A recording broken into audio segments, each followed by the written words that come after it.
Hello my book loving friends, welcome or welcome back. 2022 has been my best reading year thus far. I read 92 books this year. I'm proud of myself. Some were great, others don't even deserve a place on my shelf, but I don't have the willpower within me to get rid of these books that I spent my hard-earned money on. Maybe one day in the future. But when I see these books I dislike, I don't necessarily regret reading them. Instead, I see it as a testament to my willpower since I was able to get through them. But today, I'll be going through every book I read in 2022, I have them here behind me, and reviewing them in one sentence each.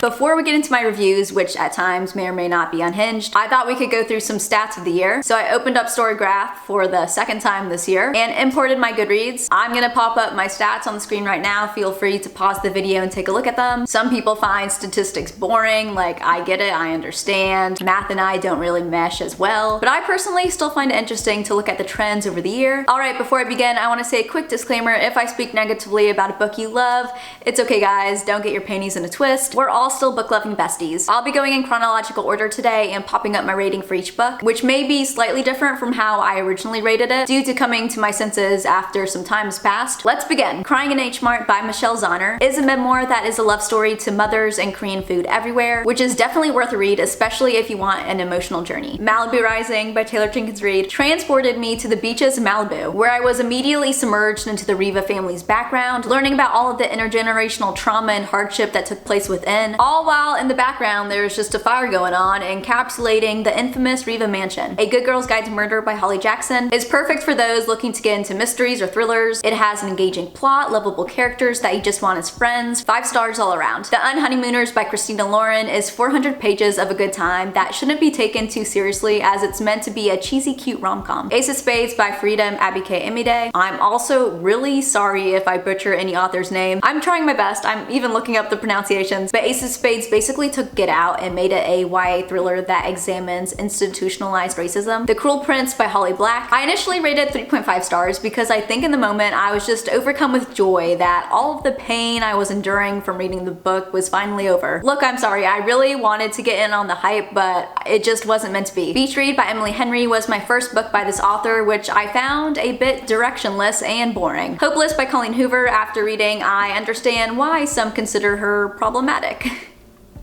A Flicker in the Dark by Jennifer Lynn Barnes had me in the palm of her hand. Because who does this thriller follow? An unreliable psychologist, who you know is maybe not the most moral being, and by that I mean she may abuse her job by writing prescriptions to herself under her husband's name, which I know is self-destructive, but I loved every bit of this novel, what can I say? Finlay Donovan is Killing It by Elle Cosimano. Someone better arrest this book because not only is Finlay Donovan is killing it, but also this book stole the spot for my favorite book of all time. Weather Girl by Rachel Lynn Solomon. Started off a bit slow, but as we got to know the characters more, turned into a pretty cute romance between a news forecaster and a news sports reporter who try to get their divorced bosses back together but then subsequently fall in love themselves. Twisted Love by Anna Huang. All you need to know about this book is Alex Volkov has my heart. The Appeal by Janice Hallett had about 15 characters too many, making this book almost impossible to get through. You Deserve Each Other by Sarah Hochul flipped the typical formula for a romance upside down by starting the book with an engaged couple who are trying to get each other to break off their engagement, making the book definitely a unique read within the romance genre. Good Girl Bad Blood by Holly Jackson. I did not enjoy as much as the first book because the plot basically followed the same formula as the first installment, but since I did really enjoy the first book, I did like this book, but it still slightly let me down. I was expecting more. Hook, Line, and Sinker by Tessa Bailey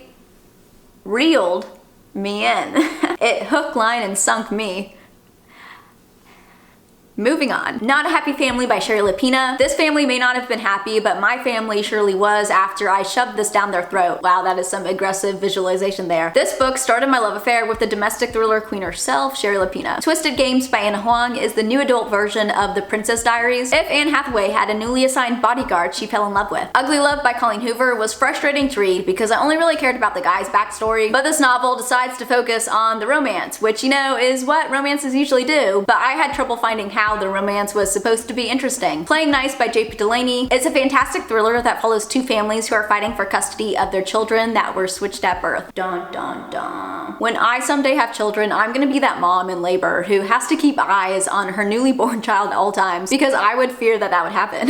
As Good as Dead by Holly Jackson. My rating for this book jumped a whole star due to that sinister twist at the end, which I know is an unpopular opinion, but I was not expecting this YA thriller to go that far, and I was here for it. Reminders of Him by Colleen Hoover tells the love story of a woman who's in a situation many incarcerated women face, and a man who's kind of stuck in the middle of all this mayhem. The Last Mrs. Parrish by Liv Constantine is the classic bitch I'm gonna steal her life type of thriller that I cannot stop thinking about. An Unwanted Guest by Sherry Lapina. Y'all are sleeping on this secluded setting murder mystery set at a snowed-in Mountain Lodge hotel where someone there decides to pick up the extracurricular activity of murder. On a Night Like This by Lindsay Kelk, I don't even remember what happened in this book, besides that it wasn't the Cinderella retelling I was promised. Fixer Up by Tessa Bailey had a literal party clown as the protagonist. I ate up every second of it. Ghost by Dolly Alderton is a no-plot, just vibes novel that explores relationships in a way that includes both friends, romantic, and familial relationships. Finley Donovan Knocks 'Em Dead by El Cosimano continues the chaos from the first book, and we all know I loved it. The Summer of Broken Rules by K.L. Walther is a cute YA romance set on Martha's Vineyard that is injected with lots of Visco girl energy, all while there's a wedding going on with a game of assassin. You by Caroline Kepnes is told in first person, making the readers feel like Stalker Joe is watching you. You see how the name relates now? You and you. Totally. Lock Every Door by Riley Sager revolves around a fancy, posh hotel that caters to the elite, but the hotel has secrets and more of a sinister past. And overall, I really enjoyed it, except there was one piece that I thought was going to be more revolved in the reveal, or at least tied up at the end, but it wasn't, so I had to say see you later 5 stars, hello 4 stars. Addicted to You by Krista and Becca Ritchie is the first book in the Addicted series that I had no idea at the time I would end up devoted to. The Guncle by Stephen Rowley is such a cute story that added humor to the exploration of deeper topics, such as navigating loss in order for the messages it conveyed to be more digestible. The Best of Friends by Lucinda Berry is a mommy drama-filled thriller that makes you question if your own friendship could survive a disaster that left one of your kids dead, another in a coma, and another traumatized to speak. Part of Your World by Abby Jimenez. I would literally chop off my left leg and give it to you if it allowed me to read this book again. Okay, maybe I wouldn't, but this romantic comedy I want everyone to read because I wholeheartedly cannot see how you cannot just devour this book and love the characters and the vibe. Perfection. The End of Her by Sherry Lapina follows a family with twins, which I loved,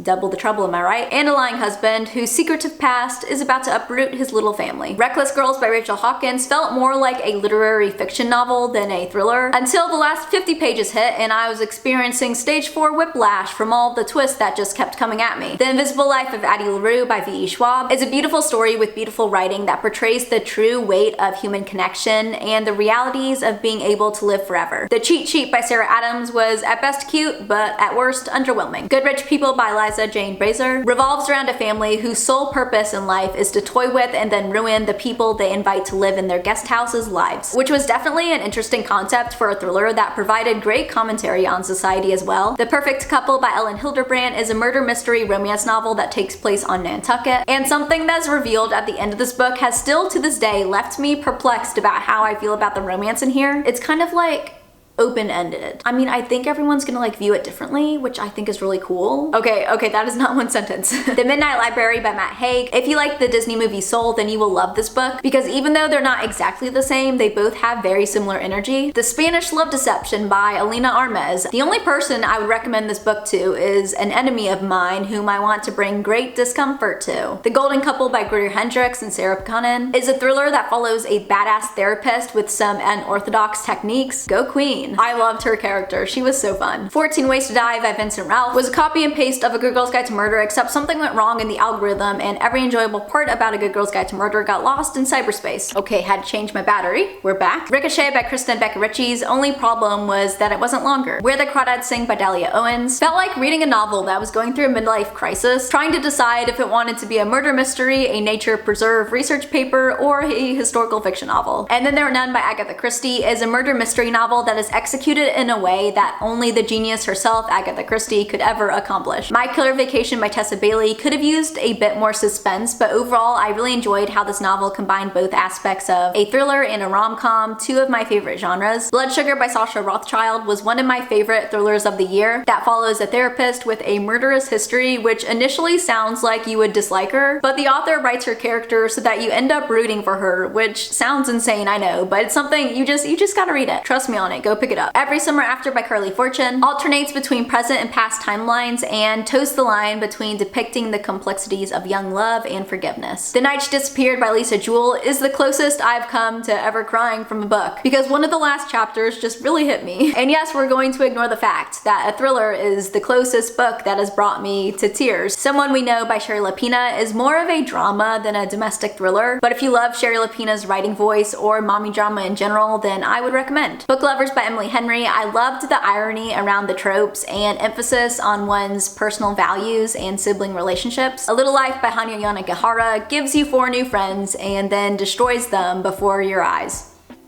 The Thursday Murder Club by Richard Osman.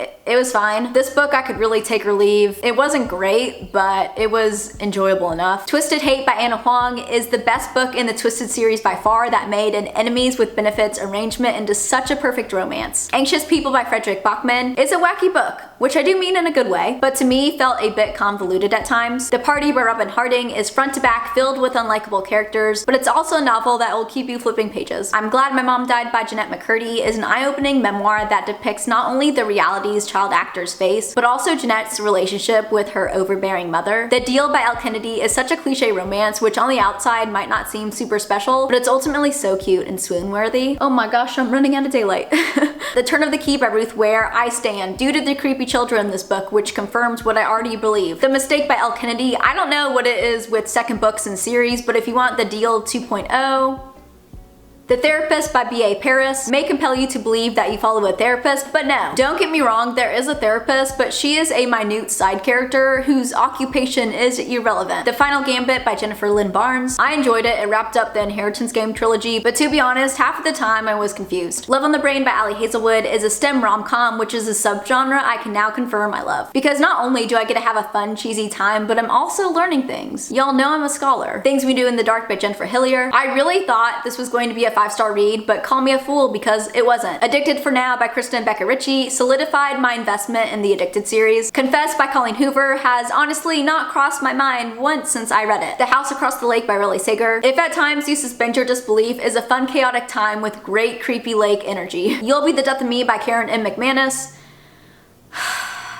What happened, Karen?